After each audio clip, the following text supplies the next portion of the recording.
move them away, so they're not front of you, Oh, or yeah. it's your Yeah, choice. Yeah, my voice carries. Yeah, and because it'll pick, the mic will pick you up without the mics too. Yeah. So that way that's not. Excellent. Thank you. Your choice. Yeah, my voice carries. Oh, right, let me, The mic will pick you up, let's turn that off so we don't, so that's me. yeah. All right, we are live on the YouTube. Oh, that's. So, Oh, more people, yay. welcome. Yay. So welcome welcome everyone to the launch of Unsettling Queer Anthropology. Where are my notes? There we are. With Margot Weiss and Martin Manalansan. Yes. And Shaka McGlotten is joining us on Zoom. So thanks everyone for coming out tonight on this very warm June evening. My name is Greg Newton, and I'm the co-founder, along with my partner Donnie Jokum, of the Bureau of General Services Queer Division, which is the space you find yourselves in right now. The Bureau is an all-volunteer queer bookstore. We've been in existence since 2012. We've been here at the LGBT Community Center since 2014. And we have regular bookstore hours, Wednesdays through Sundays, 1 to 7 p.m. And then we stay open late when we have events such as this. We're a small crowd in here tonight, and two of you have already bought the book. So I'm not going to bother passing the bag for donations. But if you want to donate, you can either go to our website, bgsqd.com, and click on the menu and find the donate, or you can go to our Venmo at bgsqd and make a donation there. Or you can buy books. All of those are wonderful ways to support us. If you're not already on our email list and you would like to be, you can sign up for that at the back of the room, or for those of you watching online, again, at our website, bgsqd.com. So before we get started, I wanted to read a land acknowledgement and a call for a ceasefire in Gaza, and then I will introduce our guests. So the Bureau acknowledges that our organization operates on the unceded land of the Munsee Lenape. We encourage you to join the Bureau in signing up to make a monthly donation to the American Indian Community Houses Manahatta Fund. The Manahatta Fund, according to its website, is an invitation to all settlers and non-native people who wish to acknowledge the legacy of theft and genocide that comprise the history of New York City and the United States. And you can find out more at manahattafund.org. We also want to recognize that today, June 20th, is the 258th day of Israel's genocidal campaign against the Palestinian people, funded by our tax dollars and enabled by our government's unwavering support. We hope that you will join us in calling for an immediate permanent ceasefire, the release of all hostages held by Hamas, the release of all detainees held by Israel, an end to the siege of Gaza, and an end to the Israeli occupation of Palestinian territories, in order to stop the collective punishment of Palestinians and to ensure the swift delivery of desperately needed food, water, medicine, fuel, and humanitarian aid to the people of Gaza. Our greater hope is for peace, justice, and liberation from oppression for all people everywhere. Margot Weiss is the editor of Unsettling Queer Anthropology, Foundations, Reorientations, and Departures, which came out in May 2024 from Duke University Press. Her other books include Techniques of Pleasure, BDSM and the Circuits of Sexuality, and Queer Then and Now, the David R. Kessler Lectures, co-edited with Debanuj Dasgupta, I hope I did that justice, and Joseph Donica. She is currently finishing a book entitled Desiring Otherwise, Transformative Knowledges of Queer Left Activism. She teaches anthropology and queer studies at Wesleyan University. Martin F. Manalansan IV is the author of Global Divas, Filipino Gay Men in the Diaspora, and the forthcoming Queer Dwellings, Mess, Mesh, Measure. He has edited several collections, including Q&A, Voices from Queer Asian North America, and Beauty and Brutality, Manila and its Global Discontents. He is the president of the Association for Sexuality Studies at Rutgers University. Before his academic career, he worked for 10 years at the Asian Pacific Islander Coalition on HIV/AIDS and the gay men's health crisis. And finally, Shaka McGlotten, joining us on Zoom, is the author of Dragging or In the Drag of a Queer Life and Virtual Intimacies, Media, Affect, and Queer Sociality, as well as co-editor of Black Genders and Sexualities with Dana Ain Davis and Zombies and Sexuality with Steve Jones. Their work has been supported by Data and Society, the Alexander von Humboldt Foundation, Akademie Schloss Solitude, and the Andy Warhol Foundation. They teach media studies and anthropology at the Purchase College, SUNY, where they also serve as chair of the Gender Studies program. Please give all three of them a very warm welcome.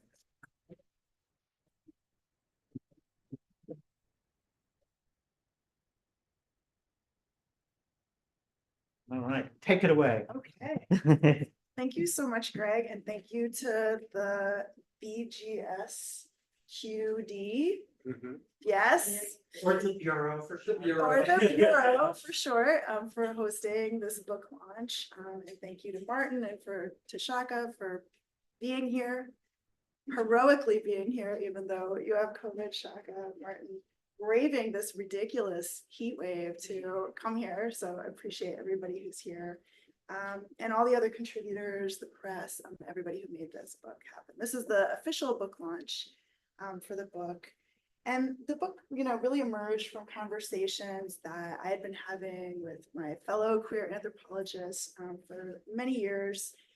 It's the first book of its kind in queer anthropology. So it's a kind of exciting moment to think about. The field looks different now than it would have if this book came out, when we first thought we needed it 20 years ago, 10 years ago. I wanted us to have a book that really showcased queer anthropology's brilliance, but did so really thinking about crucial new directions and also longer histories that aren't always part of the story of queer anthropology, the way that story is told. So queer anthropology, that's really about queer of color critique, that's about post-colonial or decolonizing theory, that starts from or takes as really foundational trans studies, disability studies, Black studies. So I put together a kind of dream team of contributors in this volume who each think about queer anthropology differently, have a different approach to the field, but who all work from that kind of intersectional perspective.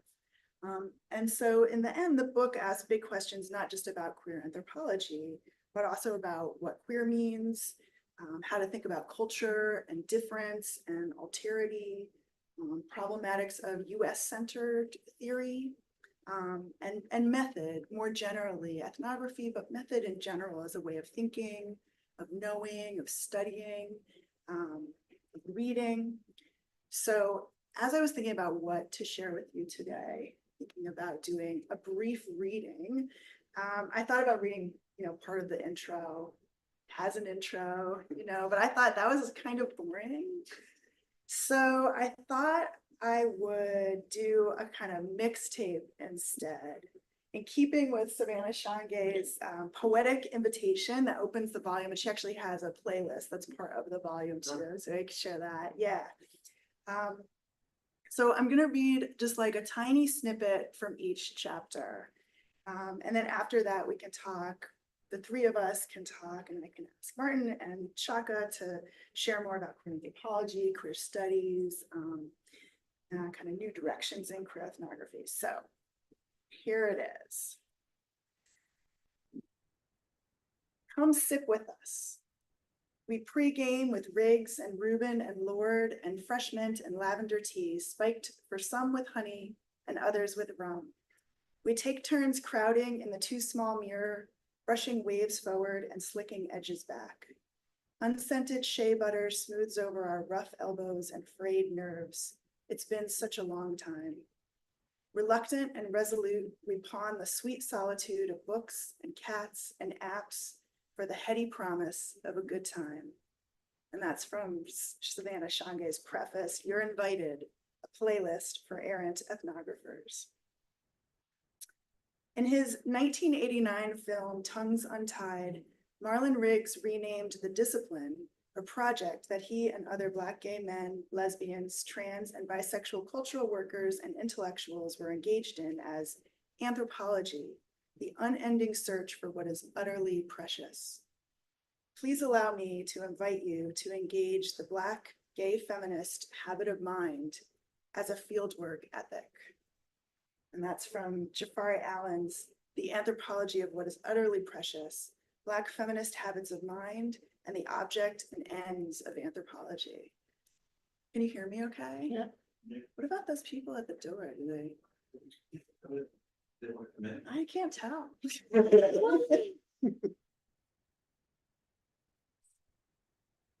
Oh, it's locked. Oh, Yes, no. No? All right.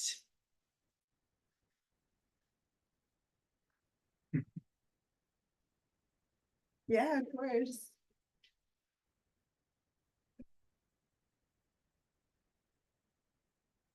Does queer theory plus ethnography equal queer anthropology? This is the usual origin story. Queer anthropology is the offspring of a union between humanities-based queer theory and anthropology's ethnographic purview, or perhaps rather than a union, an affair, and a one-sided one at that.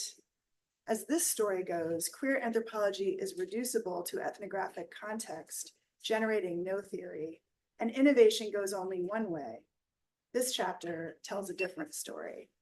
And that is from my own chapter, Queer Theories from Somewhere, Situated Knowledges, and Other Queer Empiricisms.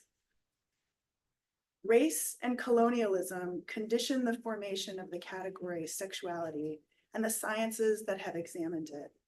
Read alongside one another, ethnocartography and the ethnography of modern sexual minorities illustrate that the racializing containment of sexual primitivity complements the deracialized advancement of sexual modernity. Whether absented or recurring as a deferred presence, relations conditioned both accounts and their invocations of Western logics of liberal individuality and freedom. And that's from Scott Morganson's Intimate Methods, Reflections on Racial and Colonial Legacies Within Sexual Social Sciences. Those are the three sort of opening foundation chapters for the book. As a concept, kinship might seem tired or even dead. To the contrary, this chapter argues kinship remains vital to think and think with. In between queer theory and anthropology, kinship has been reconceptualized as a technology for self and world making, as well as a normalizing and disciplinary regime. Kinship can fuck us by generating forms of queer exile and social death, but we too can fuck kinship by subverting its normalizing functions and corrupting the grids of intelligibility it mobilizes. And that is from Lucinda Romberg's Kinship and Kin-Making Otherwise. Pronouns are giving us trouble. Language isn't just a set of labels to identify things, it shapes how we see the world and is a way of acting in the world. I look forward to the day when she and he are like thou, archaic pronouns recognized in old texts but no longer in common use. I see a time, let us call it a queer epicene, where obligatory gender marking is eliminated from the English language. And that's from Tom Belsdorf's Pronoun Trouble, Notes on Radical Gender Inclusion in English. The word performance often conjures images of the stage, metaphors of theatricality and spectacularized embodiments, raises questions of truth and falsity, authentic and inauthentic. In its most intimate registers, performance might also point to the small things we do with our bodies each day, a sequin here, a limp wrist there, the warm embrace of a binder encasing our raw and tender flesh. And that's from Brian Horton's Stylization in the Flesh, Queer Anthropology and Performance. The mandate of anthropological knowledge has been to organize differences across human societies. Anthropology declared itself the expert on alterity, on others to the West, that is, to urbanized Northwestern Europe and its settler societies. After a half century of globalization, where is sexual alterity? And that's from R. Wilson's Worldly Power and Local Alterity, Transnational Queer Anthropology. Queer seems to sustain an uncomfortable, if not adversarial, relationship to the state. Queer's desire for anti-normativity, outlawness, subversion, and fluidity often stands against the state's disciplinary techniques, its laws, its identity-based categorizations for rights distribution. And yet, the inclusion of queers and their protections by the state have come to stand for the progressive nature of civilized society. And that's from Seema Shaksari's Queer States, Geopolitics, and Queer Anthropology. And those are the 5 chapters in the second section, Reorientations, which are about kind of queering a canonical anthropological topic. Black study is about thinking and being together. Get to read yours now, Shaka. The neoliberal academy writ large, or even subfields writ small, can inhibit that belonging together. As an assemblage and process cohered by spiritful exchanges, yet resistant to closures, theoretical, political, otherwise, our feels and thoughts, which is to say our study, assembled around a few key themes: ethnography, art, and activism, the dislocation of Black queer anthropologists in the academy, and the need for another Black queer non-university, spaces for study, and the recharging of resiliencies. And that's the introduction to the Black Queer Anthropology Roundtable, speculations on activating ethnographic practice in and for community, which was convened by Shaka McGlotten with Lyndon Gill, Marshall Green, Nikki Lane, and Kwame Otu. Trans is not a simple term or concept, either in anthropology or in today's transnational geopolitical landscape. I disrupt a static notion of trans as an object of study or of transnational NGO articulations like the trans community, and argue instead for participatory, activist, or coalitional-based research models that center lived experience at the intersections of gender, race, class, and community. An alternative model, Trans Vitalities, which emphasizes trans needs and lived experiences as the basis of knowledge. And that is from Elijah Edelman's The Subject of Trans Lives and Vitalities, Queer and Trans Anthropological Object Making. Queer anthropology has yet to contend in a substantial way with disability, ableism, and crip critique. This historical accident is especially curious considering that the pathologized category of homosexuality and the HIV/AIDS epidemic have shaped the work of multiple generations of queer anthropologists. How do we create models for ethnography from the recognition that disabled researchers and a greater diversity of body minds are beneficial and necessary to decolonial, feminist, and queer anthropological knowledge production? And that is from Aaron Durbin's Doing It Together, a queer case for cripping ethnography. Perhaps you already know that bonobos lubricate their same-sex social bonds by way of what primatologists call penis fencing or genital rubbing. However, you might not know that a female bonnethead shark doesn't need sperm to make a baby shark. If you think about life on a planetary scale, you'll find that the norm for propagating life is not through sex between males and females. Queer for me is a way to talk about both concepts and embodiments that challenge the ideology that heterosexuality and the male-female gender binary on which heterosexuality depends is the natural order to which all life forms and forms of life must conform. And that's from Juno Salazar Pereñas's When Our Tulips Speak Together, More Than Human Queer Natures. Am I writing at the end of the world? The climate catastrophe looms like an ominous cloud, dropping fire tornadoes and mudslides, sloughing chunks off glaciers, bringing unseasonal storms to unlikely places. As a queer Indigenous anthropologist, I have joined the fight at the front lines of oil and gas extraction and invasion. Queer and Indigenous temporalities, as they are lived in land defense camps, reject the linearity of straight time, of colonial time, the relentless push of capitalist progress, and instead imagine alternative possibilities for collective life together. And that is Anne Spice, Queer Regenerations, Disrupting Apocalypse Time. In the last chapter from Martin Manalansan, this essay is an invitation to dwell in the tentatively sutured and messy reflections on what it means to live and survive queerly and to profess queer anthropology. I aim to offer an embodied sense of queerness as a vulnerable refuge, a refusal, a placeless nowhere-ishness, and a hopeful elsewhere-ishness, all constituting a queerness that is tacitly embedded in uncertain scenes and precarious times.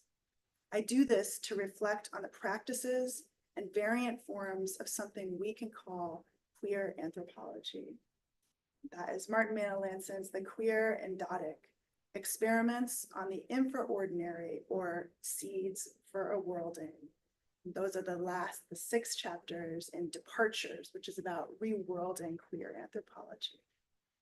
So, having summoned all of the chapters and all of the contributors into the room with those words hanging here in the air around us, we can talk a little bit more about the book, about queer anthropology, about queer studies. Yeah. So, maybe, since I've talked a lot, since I've been reading other people's words, but I've said a lot, maybe we can start by Martin and Shaka. You want to tell us a little bit more about your chapters, about what you were aiming for, maybe the process, why you thought it was important for a book in queer anthropology? Yeah, I think you mentioned it when you were in the podcast, but this was written during the pandemic. Yeah. So yeah, looking at it now, it's almost like a kind of desperation, because I was living in the biggest apartment I've ever been in, and now I'm in New York in a decrepit 1-bedroom, 3 floors. But I was never, as most of us has lived through the pandemic. It was a very uncertain time, and to me, what was happening then, and I think writing this was also therapeutic for me in a way, because I do mention COVID that seemed to be endless because I was writing about it. I don't know what's going to happen. I might die on my 2nd floor of my apartment, and no one will know. But it's more than that. I think there's that element at the background of the pandemic.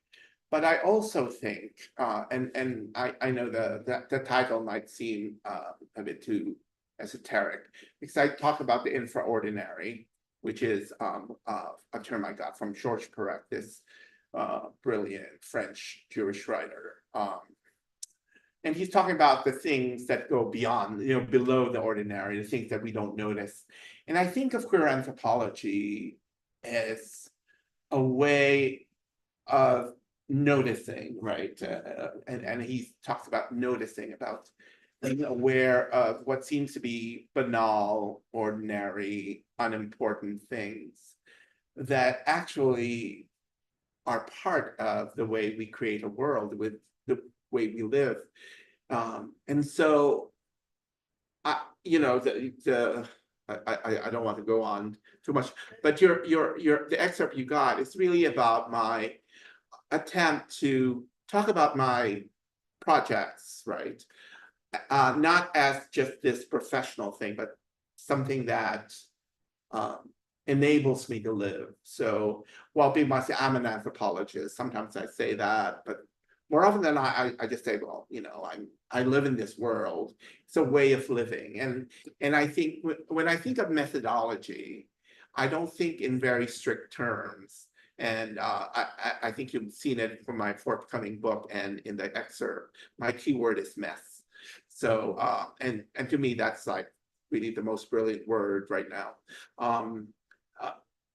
Because I think there's something about the messiness of everyday life that spurs us on, even if we don't want to convince ourselves we are in a mess, but we're always trying to clean it up and all that. But I think the essay was one way of me clarifying why I do what I do, right? I've been in so many different departments. Right now, I'm not in an anthropology department. I don't know if I'll ever be in an anthropology department. But to me, that the idea of a queer anthropology, of queer ethnography, is something that enables me to think about myself as being in the world, right? And that was helpful for me in writing the essay, but also surviving the pandemic. It gave me a way of not the world collapsing, but a way of creating my world and thinking about. And in the essay, there are these kind of vignettes that don't cohere, right? And I intended them not to cohere in this one legible story. And I think of that as something both productive, but also productive in a way, in an intellectual, but also productive in trying to make sense of who I am and what I want to do in this world. And I think the beauty of ethnography is in its insistence to notice, to exhaust your energies in looking at things that people just say, that's nothing, you know, someone said X, right? But maybe thinking about that X that might just pass us by might lead us to some place that might be surprising. So let me leave it at that. That's great. The quotidian things that people The quotidian. don't always pay attention to. Yeah. Yeah. Yeah. Shaka, do you want I mean, I love that. I was, Katie Stewart was my mentor, and she was all about the ordinary, Yes. which yes. is, I think the infra ordinary, as you're using it, is very much kind of the way that Lauren Berlant and Katie Stewart sort of approached it, right? As these, not as some object that can be like grasped or captured, but as something that you have to kind of like look at from the side and approach and look around. But when Margot asked me to write, if I was interested in writing something on Black queer anthropology, I was like, no, not really. And partly it was I was so tired. It was a year into, I think, a little bit less than a year into the pandemic or something, and I was like, what about Jafari? And Margot was like, Jafari's already writing a chapter. I was like, okay, fine. And then I just realized that I'd rather be in dialogue with people, and I thought of it just as an opportunity to kind of like glow up some junior scholars whose work that I had encountered, or people that I knew who I thought would be interesting to talk with. And in the end, it was just a very satisfying experience because it was a dialogue, right? And getting to be with other people, even virtually during the pandemic, and hearing other people's perspectives and sharing archives and ideas. Before I was actually looking up some of the correspondence, and Margot, I found this like document that I think it was like a version, it's like a draft, like a super rough draft of an email that I may have sent you or not sent you. And it starts with, because the file is named Dear Margot. And at first I was like, what is this Dear Margot thing in my and it begins as many of my emails to you do. Thanks for your patience. And there's it's basically a version of the introduction to to the chapter, and I said you asked me to do this, but it didn't feel right. And part of it was that I don't see Black queer anthropology as like a formal formation, but as something that is like queer anthropology, I think tied to multiple fields of study that resist being formalized as fields. So Black study, or I think about queer studies now. I think of queer study in this way too. And there was something in I think we had some kind of correspondence that was in relationship to part of the tone of our dialogue, which was, which ranged from, goss, like hot goss, to, complaining about institutions, to taking just pleasure, like such pleasure in each other's company and in our shared archives. But there was this kind of vibe that was kind of echoing Ryan Jobson's, now famous, like, Let Anthropology Burn essay. And I think you had asked in an email, because I had it quoted, I had it pasted into this document about, what is, is this the thing that you're, not going for, but you asked something like, is there a Black queer anthropology that could emerge after the end, and or what could it be? And you say, I'm not saying you need to end on a positive, hopeful note, but wondering about the specific location of anthropology. I'm really bringing my editing out here. You're an amazing editor, and good, amazing friend, great anthropology, all of the things, right? And I found one of my notes to myself that informed the way that I wrote the like mini introduction to this chapter. It didn't, again, it's a Dear Margot letter that never got sent to you. And it says something like, it's less about burn it down than I'm taking a lay down and journaling about boundaries. Mm-hmm. And there was a part of the dialogue that really came with that, right? Because there was a freedom in and an ease and a pleasure in the ways that we were able to talk to each other. And then when we looked at the final transcript, we're like, well, we can't share that. Like, so we actually we called it black dacting. Like we like redacted stuff out of the, like, not a lot, but a few places. We just like took stuff out. Like we just like, blacked it out so that it couldn't be, seen. And part of that was about, like professional propriety. And then part of it was a gesture that was, there was something very intimate about that experience of the roundtable, that some parts of that could not be shared with an audience,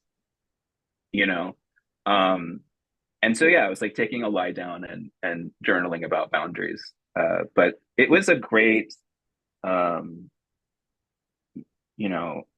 was a great opportunity, and this comes up in the chapter as well, that my appointment in anthropology is a courtesy appointment. Like I don't teach any core courses, and none of these people have full-time appointments in anthropology, and that, I think that's that dislocation of Black anthropologists that you mentioned earlier, Margot.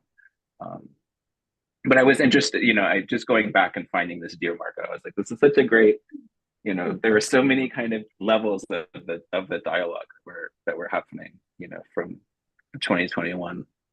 Yeah.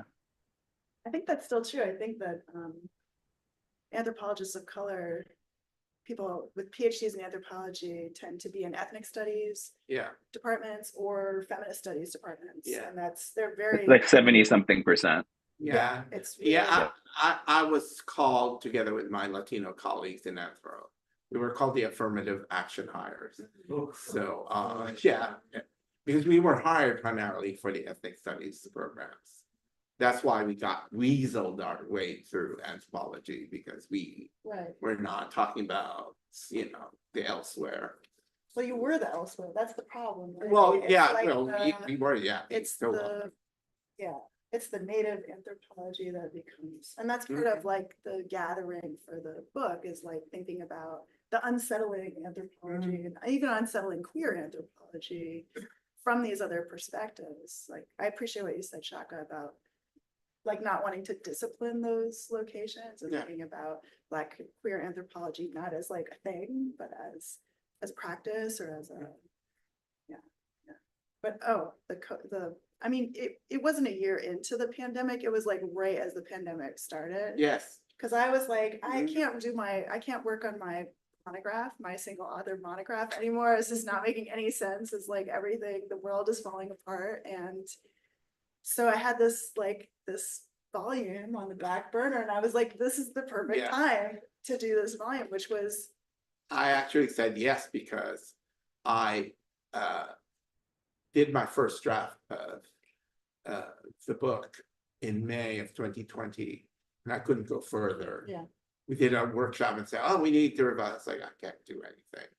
But yeah, I have a lot of dear Margot in my email. It was always like, "Oh my God, I need to finish this." But it was important to have something to look for. A book is a whole different Yeah. species, but it was very helpful, I think, to have that project. And I also think that the beginning, people are concerned about the beginning of the essay. So I talk about the essay as a house, as a flimsy house. And I'm like, yeah, that's how I was feeling. I was like in a house, Yeah. very flimsy house. Yeah. And yeah, it's a pandemic and I can't write anything, but but it allowed me, I mean, it was a great opportunity. I thank you for that. In many ways, it was a lifesaver for me to think beyond, because when you're writing a book, you get obsessed with it and then you just have this narrow thing. But it allowed me to kind of remove myself a little bit, but still concerned with the same kind of issues about vulnerability, about everydayness and all that. Yeah, I think I became so obsessed with just the notion of the ordinary because I was cooped up in an apartment. I was like, yeah, I started feeding birds. I used to not. I just threw bird seeds in what people might call a barren garden, because it was an interesting time, but it really forced me to think of anthropology, kind of undisciplining myself.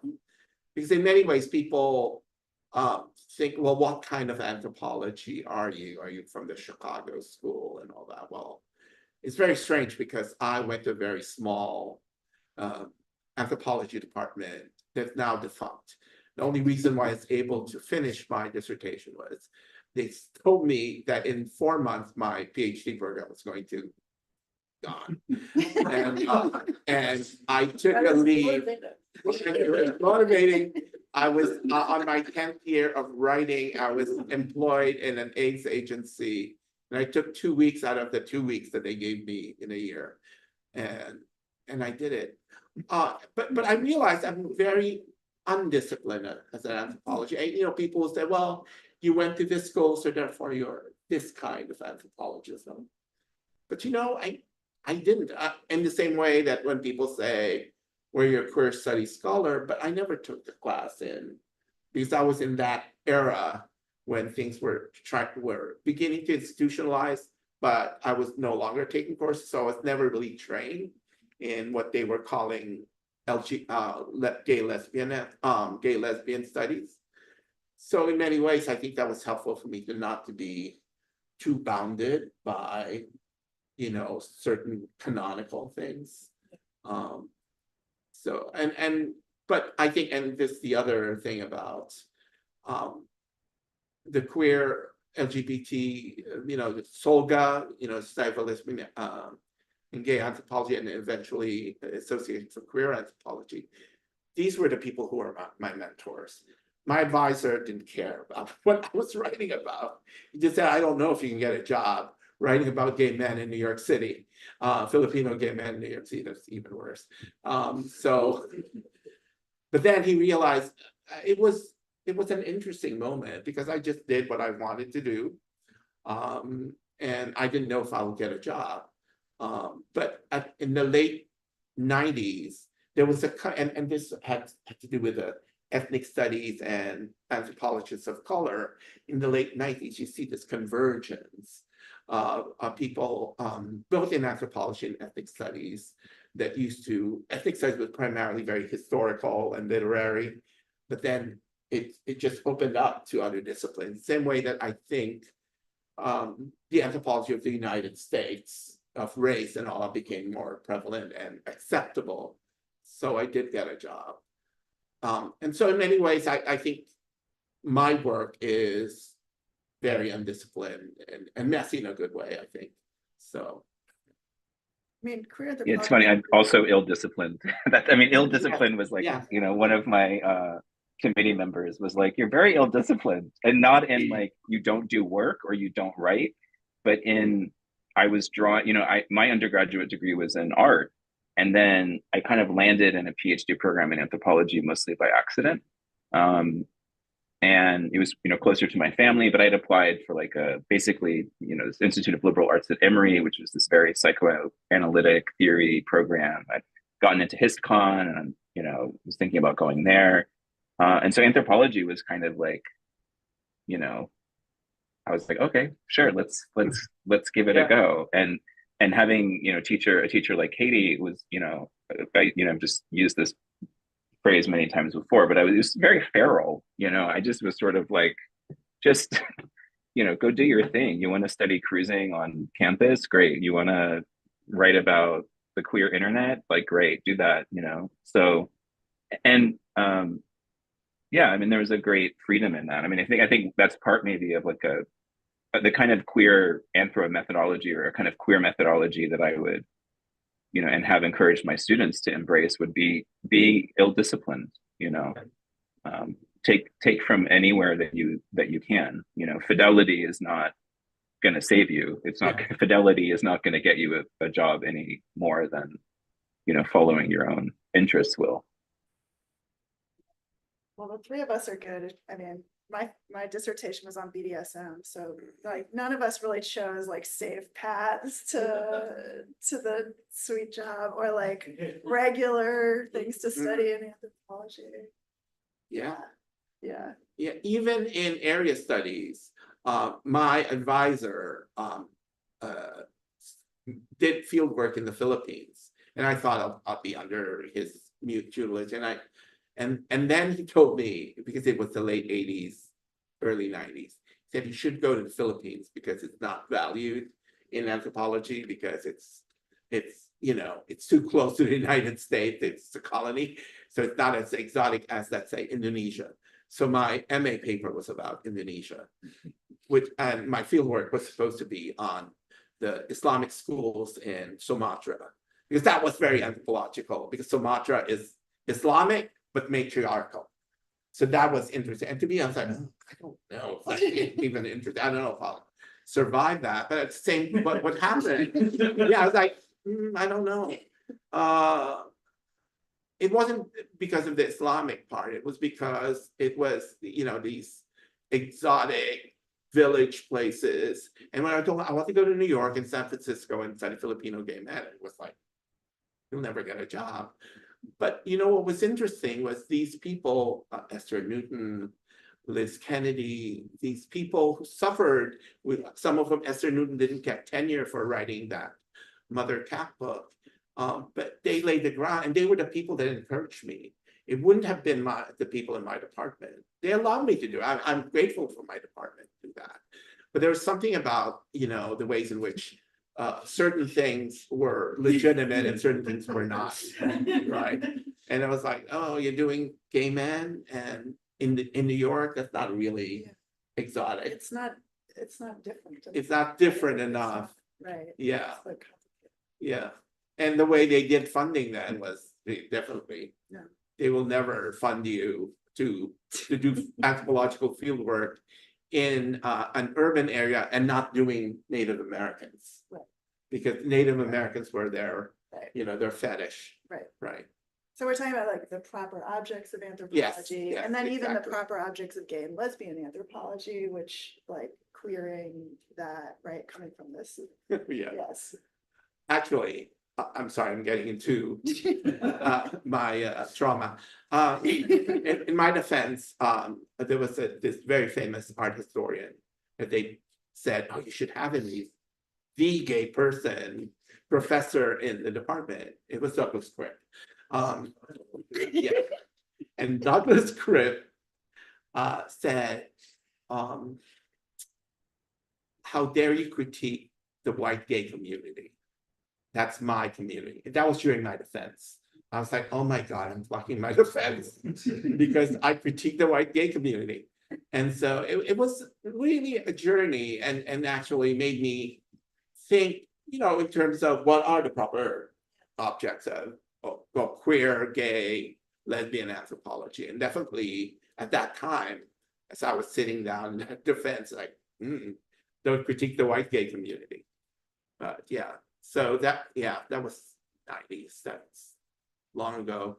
But that actually built quite a, I mean, the way I advise people is to, you know, let them go and let them find for themselves. I never really say, don't do this. That's not the way, that's not the proper object, right?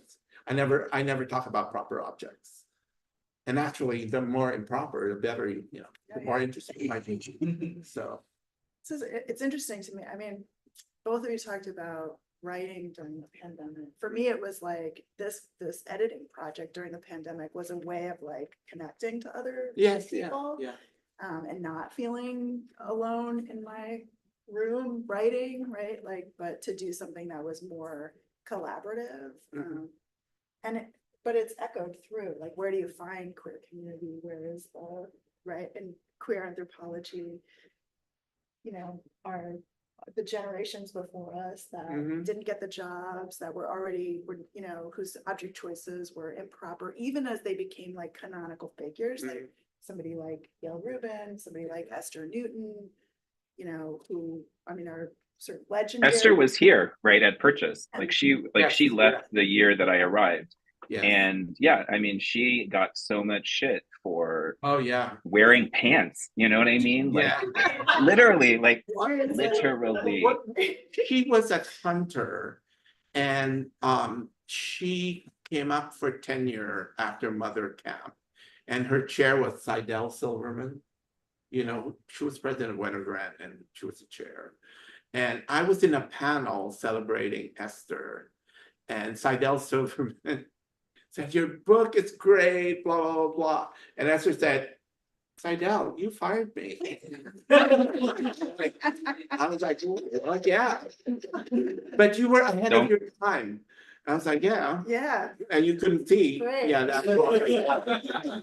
It's very interesting to see how, you know, the previous generation suffering through, and that enabled us to be here.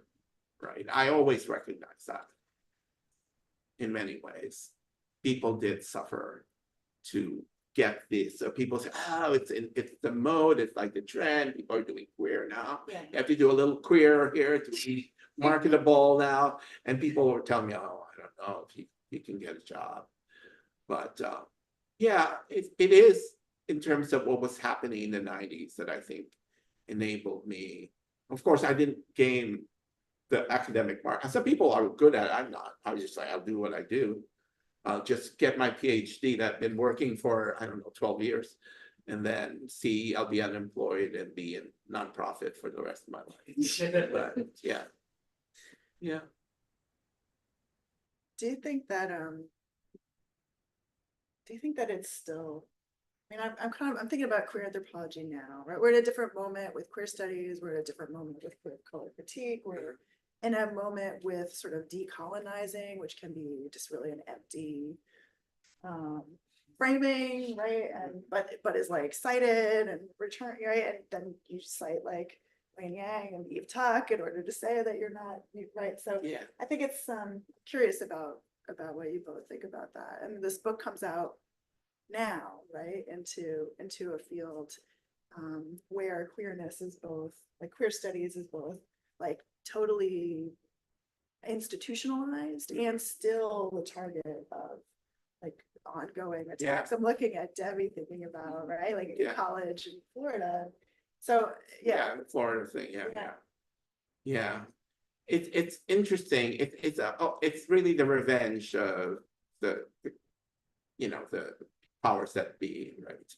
At the moment that, people say, oh yeah, the woke culture, the leftists, the DEI people. But I think, to me, part of my contention is we shouldn't go into, one of the faults I think of anthropology is that it created this fetish of the other, right? And there's a strand of queer studies that still depend on this fetish, something exotic, spectacular, right? So the essay to me is kind of reining in. It's like, what can we consider the ordinary and the everyday, the things that, to be queer, queer in the sense that it's not always someone doing something with with sex itself, right? But ordinary tasks, ordinary day-to-day encounters as queer, because it seems to me there's a strand of queer studies that depends on the spectacular and the extraordinary. And my thing is, well, maybe I'm not saying, well, let's forget about that, but let's look at what's happening in our lives, right? We're not always, going through life with the bright lights and outlandishness, right? And I think people think it's what queer is, right? So yeah, let me stop there. I think that it goes back to sort of some of the ambivalence that was present in the roundtable, right? Which had to do with institutions, but also institutionalization in an era in which there's no denying that even as we're like white collar knowledge producers, right? Like we're like, I think Gayatri Spivak called this like the teaching machine, right? We're in this, we're part of these circuits. And so we have to like reckon with that in a real way. And, what if decolonizing means like not writing that next book? Like, what if decolonizing means, telling your student to drop out and like go like travel or do whatever the fuck they want so they don't take on any debt, I think I'm a little bit more reconciled to this now. Like it's easier to, I definitely take from, my mentors, like ambivalence as a, point of departure, return, like always, as like as a circuit that, you go to and from. But I'm also still amazed by just the creativity and the vitality. And I think you're right, Martin. It doesn't have to be spectacular. It doesn't have to be dramatic, right? I was rereading this this issue of South Atlantic Quarterly that came out in 2007 for some reason that I was really into, and it was called After Sex, on writing after queer theory. I love that. Anyone who, like, if you want to have some fun pieces of writing, there is some fantastic stuff in here. But, Lauren Berlant has a piece in here that I just reread, and, she talks about, writing from this state, like this position of depressive realism, right? Which is to say that,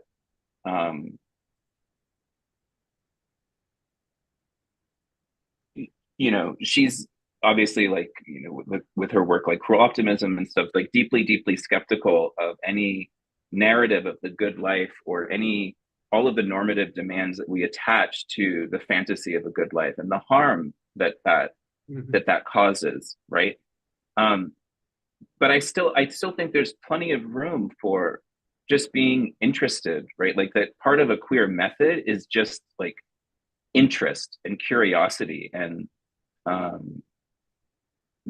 when things are awry, that there's something there, like that we can approach with a kind of, Alice in Wonderland, curiouser and curiouser attitude. And again, yeah, that's ordinary. Like it doesn't have to be like, you know, getting fucked in the bathhouse by 20 people on Molly. You know, it doesn't have to be that scene. But and even those scenes, like there is an ordinariness to them, right? And so, you know, to try to go back to this, you know, where things are now and thinking about like a decolonial or abolitionist, you know, moments, it's not about applying some kind of simple template to our thinking or our work, right? Like, oh, we have to decolonize means to do X, Y, and Z. You know, to decolonize would mean to be like, you know, stop doing what you're doing. Actually, like for many of us, you know, it would mean like, oh, just, you know, don't do it, or abolition, like don't do something. But I still marvel at the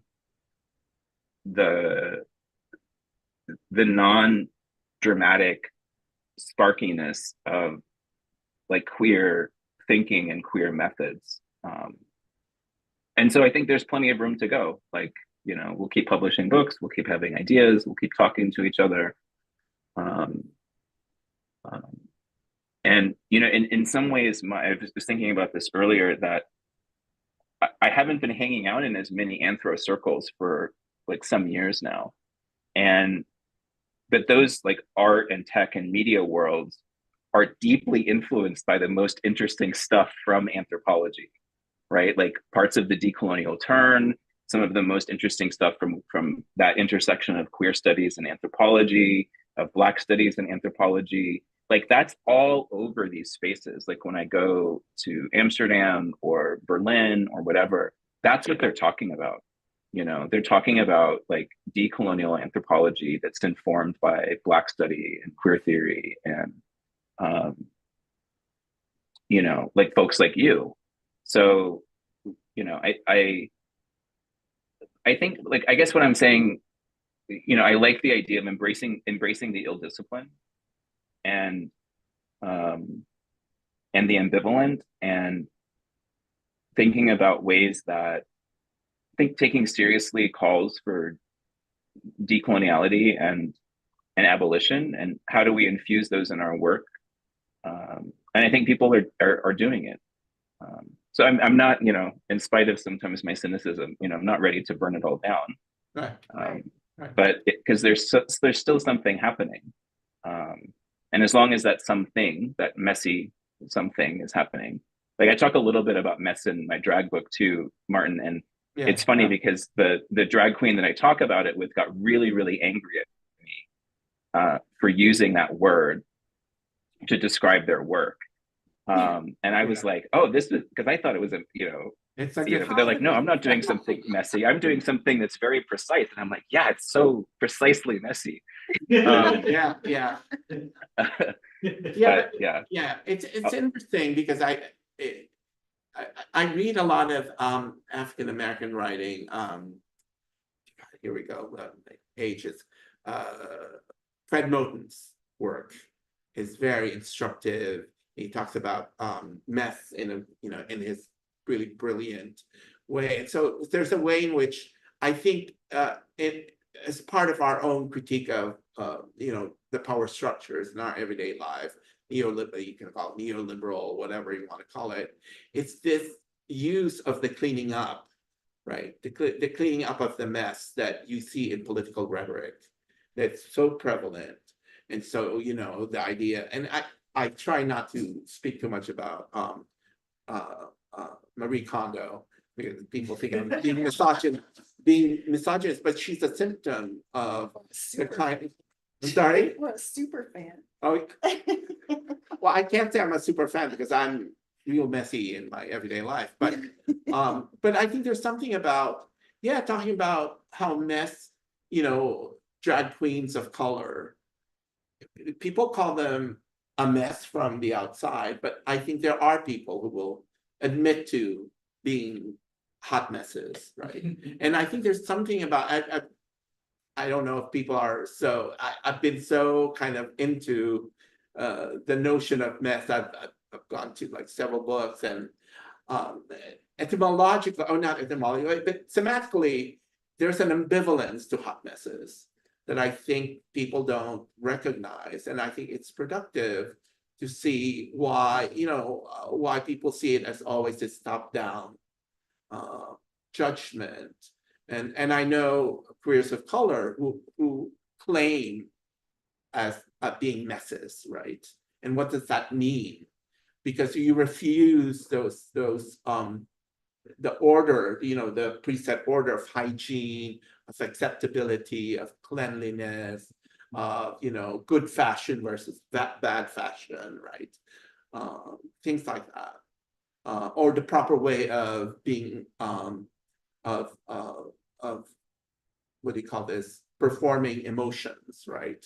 You're a hot mess if you're over the top.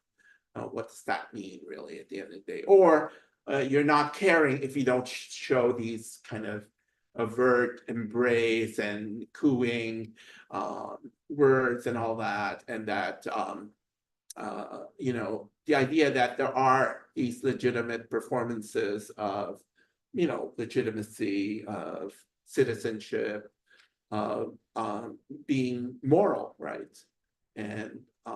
And I think there's something, because my work has to do with undocumented immigrants in Jackson Heights, and living in, that's why I'm obsessed with houses and apartments, not just because I moved to a small apartment, but I actually did 10 years talking to these people in Jackson Heights, which, if you recall, during a pandemic, they were at ground zero of the pandemic, with Elmhurst, and I forget what the other neighborhood was, but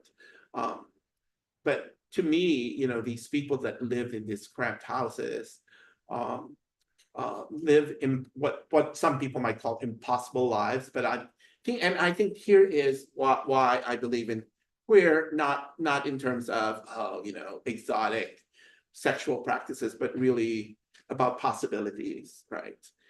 Because queers are seen as impossible figures, right? But the queer angle is to see possibilities, right? Why do we do queer studies? Why am I invested in the idea of queer? It's not to fetishize that object, but to actually think of queerness as an opening for possible lives, and that's why I feel that my work in nonprofit for 12 years here in New York extends to my own writing. But I do feel ambivalent sometimes, because I don't do direct contact. People always ask me, well, did you help those undocumented immigrants? You just kept writing about them. Not that, I have that moment. I'm like, well, it's not like I said, oh, yeah, you'll be fine being undocumented. But it was this, to me, it wasn't so much that I gave them and I did, information and whatever, but what I appreciated is the way in which they maintain a sense of dignity. Even if I know, and the fact that he said, well, I don't need your help, right? I didn't want to assume that they needed me to save them. And I was very careful about that. Not to clean up their mess, if one were saying, well, did you help them? And to me, that kind of notion of helping is a kind of cleaning up, kind of judgmental, moralizing, cleaning up of impossible lives. But I also, there's this other thing that I was thinking of.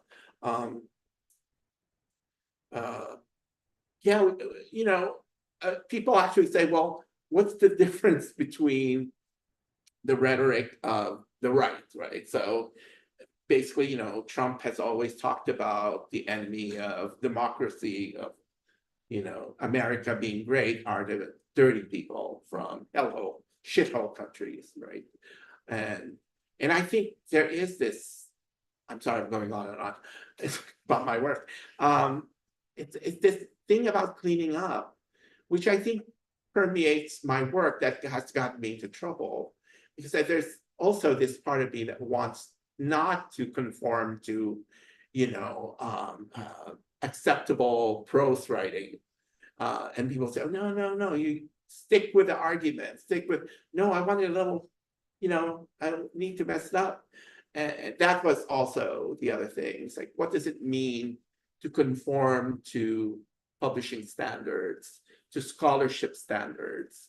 I think I'm at that point in my life, in my profession, that I could be more experimental and freer, but not, but of course, there are limitations. I also tell my students, well, be experimental, but you will be punished at some point for not being legible. And I got punished. Well, some of the reviews of, I don't know what to say about the writing if the writing is about mess, or basically saying it's messy writing, but the writing is about mess. So the reviewer was like kind of quandary. Should I tell them to clean it up? Is a point. And I was like, maybe you shouldn't, but yeah, it's that kind of thing, right? Acceptable scholarship, acceptable writing. I deal with that all the time, but it isn't just because I'm a bad writer, but I also am invested in the messiness of everything. He's a beautiful writer, in case yes, that's, and so I wanted you to write the last chapter on form. Yeah. Queer form, and kind of thinking about ethnographic writing, and you were like, okay, here's field notes, here's other field notes, here's right, and like to really think about the textuality Right. of ethnography. I got to meet here I go again with your advisor, Katie Stewart, and Lauren Berlant, and talk about the ordinary. And what was fascinating for me, I was invited to Katie's house, and she said, don't bring food. We'll have brunch, but don't bring food. Bring a story. And I said, what? Just bring a vignette. I was like, really? I was like, yeah, okay, I'll bring a vignette. And there was something about that, I talk about a refrigerator in one of the apartments, and she was like delightful about it. And to me, that kind of recognition, that the sense of the value of noticing and being invested in noticing things that people either veer away from because it's ugly to see, or it's not something you want to see. It's not pretty, it's not fashionable, it's not flashy. I used to do a really good Katie impression. I'm a little bit out of practice. You've definitely been like, no, I know I can't do it anymore, but I'll have to get my friend Joey Russo to do it. I'm so tempted. I'm so close. I think in my ordinary teaching now, I basically am Katie. And I think I just realized it's Lauren died 3 years ago on the 28th. Yeah. And maybe that's like, there's some like sort of weird resonance for me that is like coming up, but I want to read you this thing that for the first time in I don't know how long, like I don't usually mark up books anymore, but this old ass book that I just picked up off my shelf the other day, I've been marking up. If I can, I'm like crying a little bit, so I have to. I do not have the aim of moving beyond X, but the aim of setting there a while, de-dramatizing the performance of critical and political judgment so as to slow down the encounter with the objects of knowledge that are really scenes we can barely get our eyes around. In other words, I do not want to move beyond a thing, as I'm always still approaching it from within a scene of contact. As method, this perspective turns the object X into an impasse, a singular place that's a cluster of non-coherent but proximate attachments that can only be approached awkwardly, described around, shifted. That's from where? That's from this essay, this really short piece called Starved in this after sex piece. Yeah. I mean, I would take that as a kind of aspiration, not to return it back to Yeah, unsettling no. queer anthropology too much, but I really love the way both of you are talking about ethnographic attention and a kind of unfinishedness and mess. I mean, one of the blurbs of the, is like praises the book for being a mess, for having like all of these in the positive way. Yeah. For having life actually, right? And in it. There's something really dramatic going on in this room. It's unsettling. Anyway, so like there's something contradictory or ambivalent maybe about a book that's meant to be kind of field defining, and that is like Useful to define. right, exactly, that's like Yeah. erasing the category, or like that the whole point is to unsettle exactly what is kind of set out, and that seems like not just like the aspiration of this particular book, but like Yeah. a queer anthropology, at least the kind of queer anthropology that I am into, that you guys do, that like, right, that we can do together, that's kind of the thing. Yeah. Yeah. Oh. Should we leave it at that and maybe ask if anybody has any questions or, yeah? Any questions, or should we close down and talk kind of one-on-one? It's like a stampede upstairs. It's really intense. That's usual. They're moving chairs around. Yes. Yeah. Margot, we did talk about your classes, like, I see part 1 is foundations, part 2 is reorientation, Right. and the last part is departures. Yeah. We talk about the classes, and both of you, both Martin and Shaka, are in departures. So True. that's and you're in foundations. Yeah. Yeah, you mean the structure of the book or yeah. So I wanted it to be,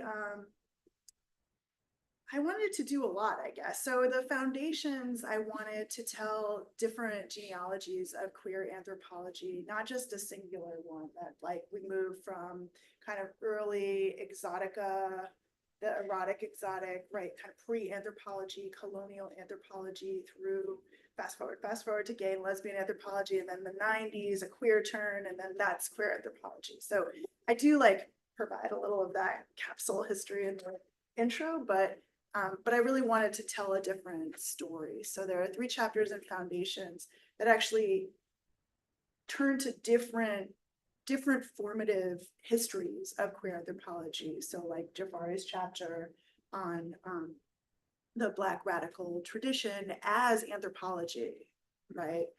Like grounding queer anthropology in that tradition. What does anthropology look like if queer anthropology look like if that's where we start, rather than that being like something we add on at the end, right?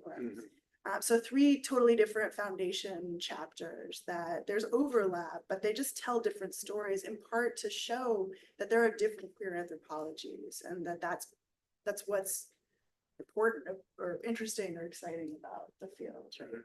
And then the reorientations is kind of like canonical topics in anthropology, so kinship, language, comparison, the transnational, performance. So these are like kind of key terms and key concepts in anthropology in general, and also kind of in queer anthropology. And those chapters are really like queer takes on those topics. So it's like from kinship, which, I love how it starts with like, you could think kinship is tired or even dead. I mean, it's true. We don't teach kinship anymore in our class. Like, this is not a field that in, contemporary cultural anthropology we're really excited about, but there's so much work on relation and relationality. So that chapter rethinks kinship by thinking about relations, right? And what that actually opens up. So like canonical approaches that then become your cat is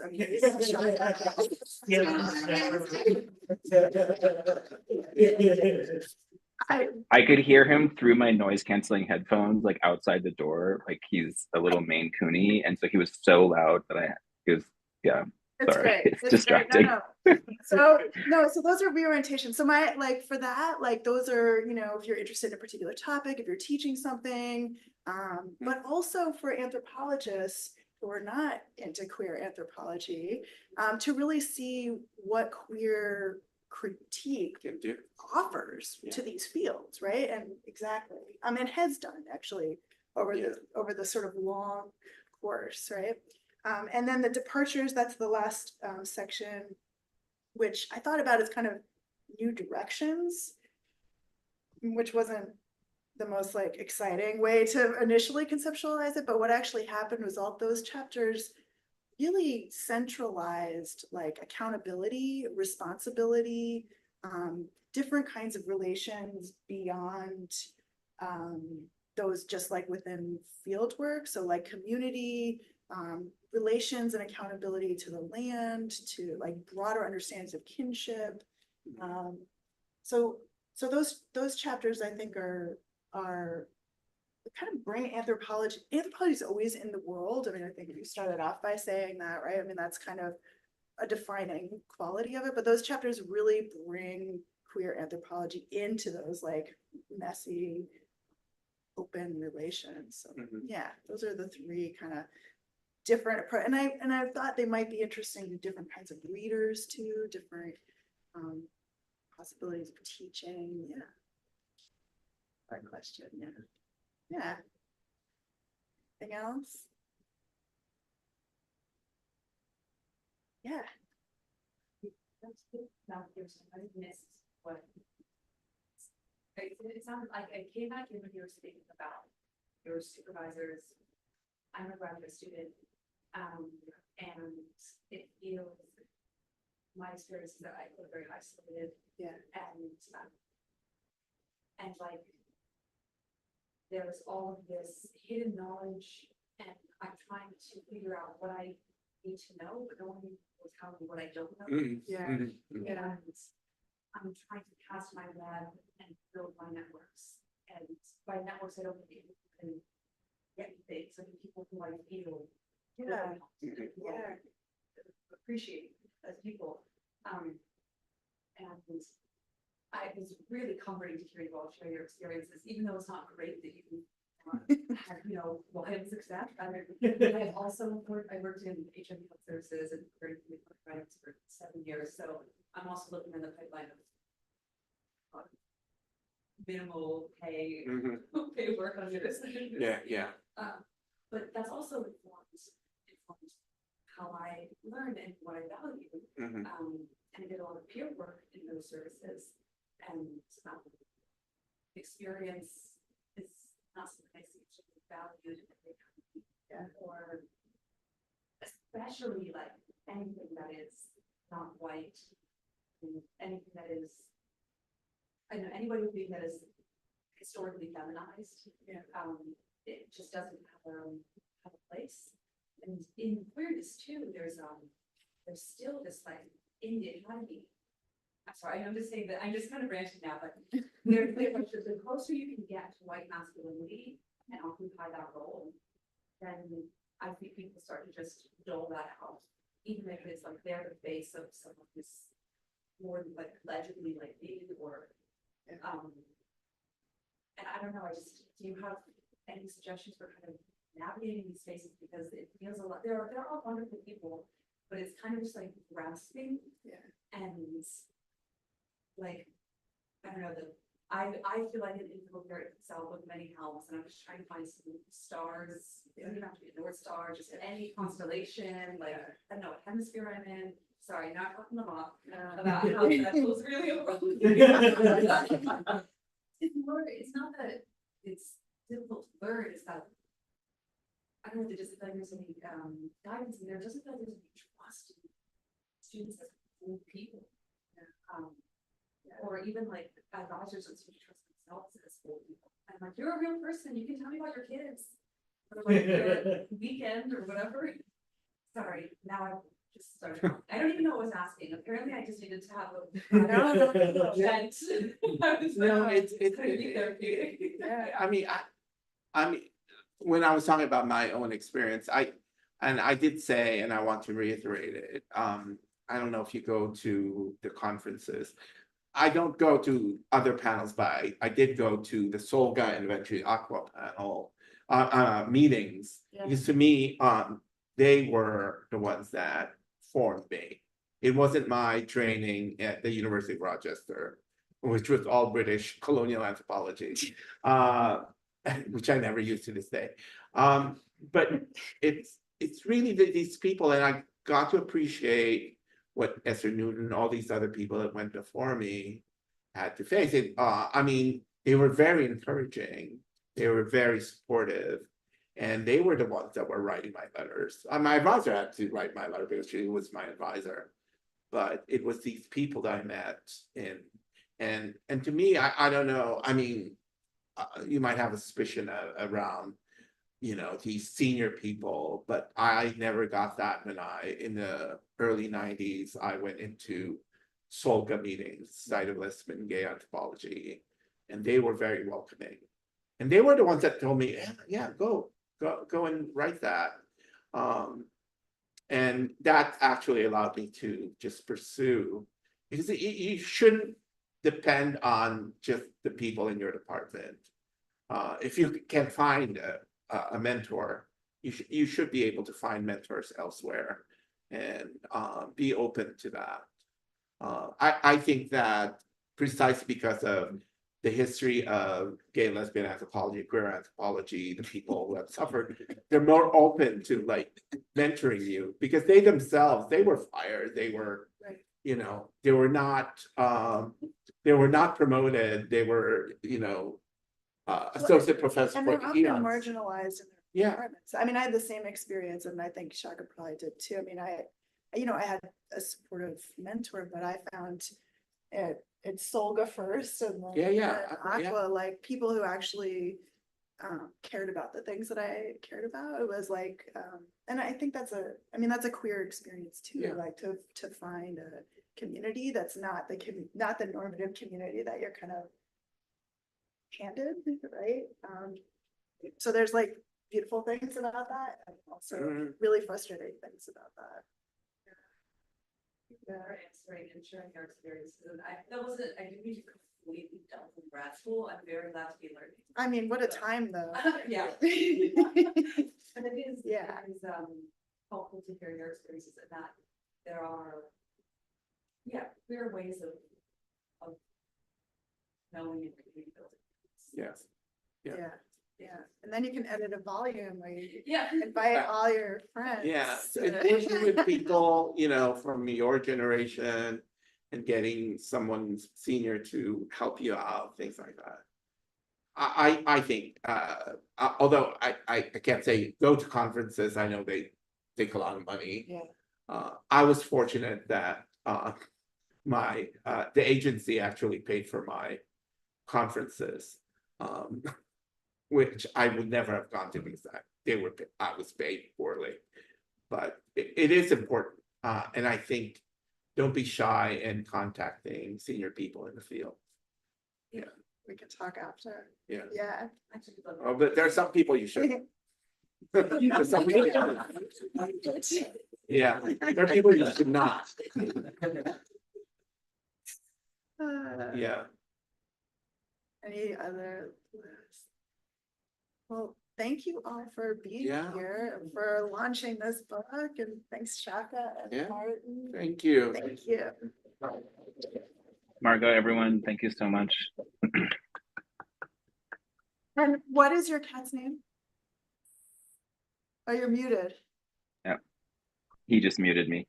This one is Per Bear. Crunchy is somewhere around here. Usually, yeah. Thank you. You did the launch. It's very nice to have you here for there. Thank you. Bye-bye, take care. Margot will be happy to sign them. Feel better, Shaka. Thank you.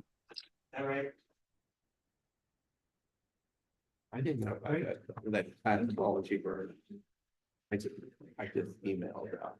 Research, give me this article. Really?